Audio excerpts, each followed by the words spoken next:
Hi, my friend, it's Pat Sloan here. Did you enjoy the video yesterday with Melissa from Polka Dot Chair, where we did the spooky sampler chat and then talked about the other things that she does? It's so much fun. I haven't seen her in so long. I'm hoping one day we'll connect again when we're at the trade shows, but it was so nice to be able to sit and do that chat, and I really enjoyed it. Fun stuff. Okay, so because of that, we didn't do, or I didn't show you on the video anyways, my block for bats and boos. So I showed you on my blog post, but here is my block for, yes, part 3 of the bats and the boo. Now, I decided to do a center that's orange. I think it looks super classy with like a gray center or the 2 blacks like they did, like Fat Quarter Shop did. Some of you did multicolor sides. I saw sides of here, like these bursts. Now, the thing with this block is I believe you really need to press each piece as you sew it. Rather than just finger pressing, I think sew and flips work best when you press with your iron. Press with your iron, do the cut from behind, whoops, and then go to the next one. I mean, you could chain piece it, you know, to a whole section of them, but don't try to finger press a sew and flip. I think that you just don't have as much accuracy, and then your blocks are not coming out the right size. Because basically when you sew and flip, the base unit, like in this case, the black rectangle, that doesn't change. The whole size of the unit never changes. You're working on a base. So it should be pretty easy, but it's that, you know, we get in a hurry, right? We get in a hurry and we don't go to the ironing board. So there you go. There is my biggest tip in the world for sew and flip is press. Okay. So what do we got up here? Da. Yes, it's not sewn yet, but this is the Liberty Box center. I'll show you the box again, but this is the center, and I have quite a bit of checkerboard. Once I sew those units, those blocks, I will probably have to do one more round, or at least one side somehow here. I think maybe both sides of the red, white, and blue.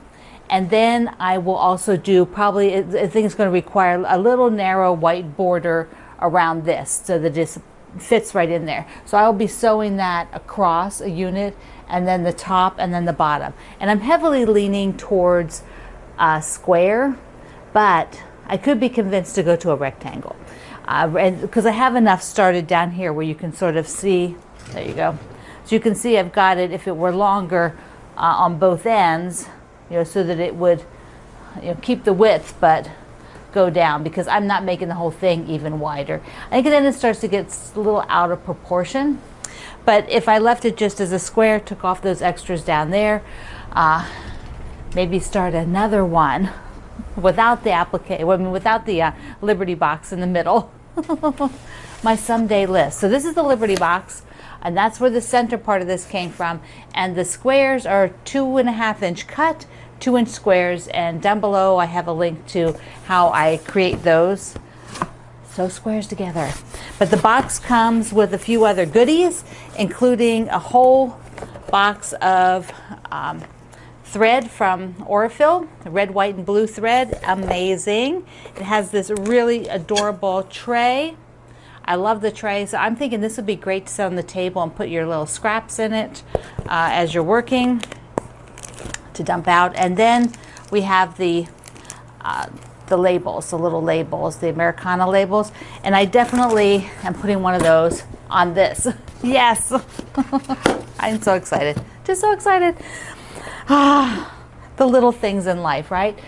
But it is fun when you see something and all of a sudden you're like, I think that will be amazing. And then you're starting to get it together and you're like, yes, it's working. What I'm thinking is working. That's the best part. All right, what else did we have? Oh, I've got a few goodies that I wanted to show you. Let me do those first, and then I'll show you some other sort of projects that I made progress on. So first, I needed a jelly roll. a fall jelly roll. I needed one. But my friend Joanna's line, Pumpkins and Blossoms, is so cute. So I'll put a picture up here of the fabric. It is so darling. What I like, let me see if I can just open this quick. What I like on it is the coloration that has sort of the gray. You can see it on the end here. There, she's got green in there, and then the grays and dark down to black, and then to the pumpkin color. And I also got this background from the line. I think it's super cute, right? Look at this. Look at that. So now I need to decide. I might do my pattern stitched from the jelly roll, or I might go and see what else is out there. So I got it because I just felt like I wanted to have a little something to sew on the side, you know, just I know, it's nuts. I'm nuts. The other thing is I got the Kaleidoscope book. Now some of you may have seen Pat Quarter Shop posting pictures of the Kaleidoscope blocks, and I wanted to tell you about the book because it is quite a nice book. Because it has options, that's the part that is very cool. And it has a cross-stitch element in it that is amazing. So the first thing is this particular block comes in 3 different sizes, an 8, a 12, and a 16. So that you can make whichever size you want, whichever size block that you like making. But the cool thing is this would look great with scraps. Now it is Lori's fabric line that she's using here, which is sort of a basic, you know, it's not like a big print or anything like that. So like if you were doing the 8-inch blocks, you would have like a 48 by 48 inch quilt. And those are, you know, like if you're using smaller scraps up, that is perfect. Then the next 2 size blocks of 12 and 16 use bigger scraps, which I really like that. Now I think they did some really beautiful photography. So here you can see how you can envision that as a scrappy quilt with, you know, you just anywhere where you have a block where you have this great big nice background area, and then you can pop in all your scrap colors. I think it's perfect. All right, the other part in here that I really like, and I wish I cross-stitched faster. I'm like so slow because I do all the quilting. I do primarily quilting. But here is the cross-stitch version, which I think is absolutely stunning. It's so gorgeous. So they did the cool with the cool and the warm version. They stitched up. But that's not it. But wait, there's more. They gave you some color diagrams to show you what it would look like in some other color combinations. Then a pillow. The pillow option is also super cute. So if you wanted, like there's the cross stitch and the quilts, but then if you just wanted to make one block for a pillow, for a gift, that would be so nice. I really think that it makes a very pretty pillow because they put a very wide border around the block. And in here they did the pillow with the design is white, and then the outside of it is a color. So I like those. I like that option. And then here's one where, yeah, no, that's the quilt. No, that's I think for the smaller blocks. I think that's more for smaller ones into a pillow. All right, this is the Kaleidoscope book.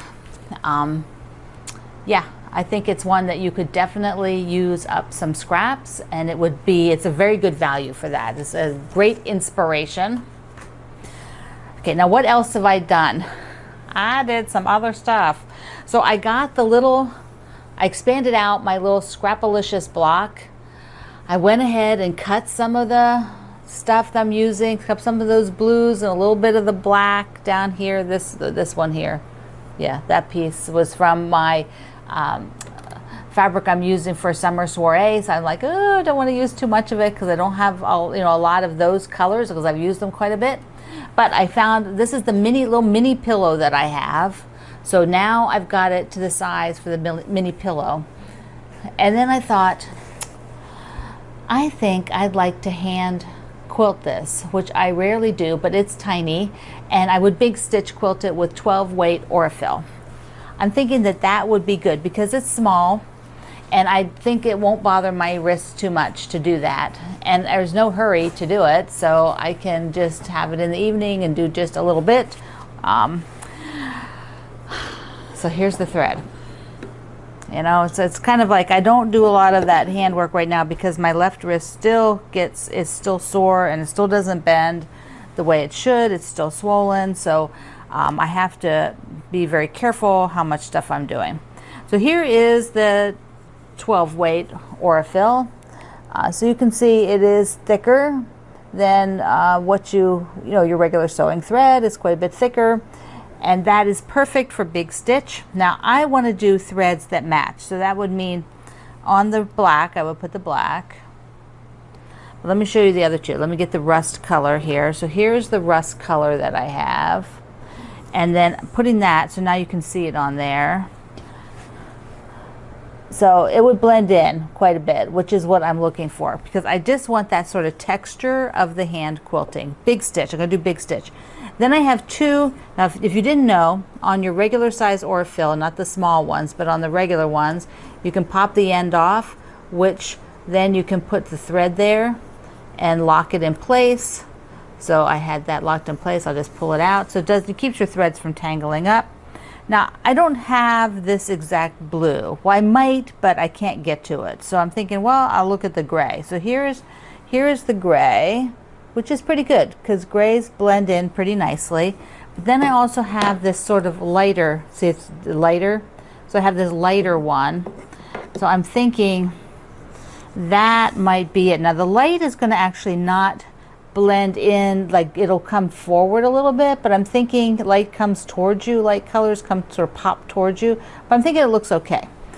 So I'm leaning towards the light blue, so that would give me the light blue, the rust color, the orangey rust, like a terracotta, but it's not, it's more orangey, and black. So those would be the three that I would do.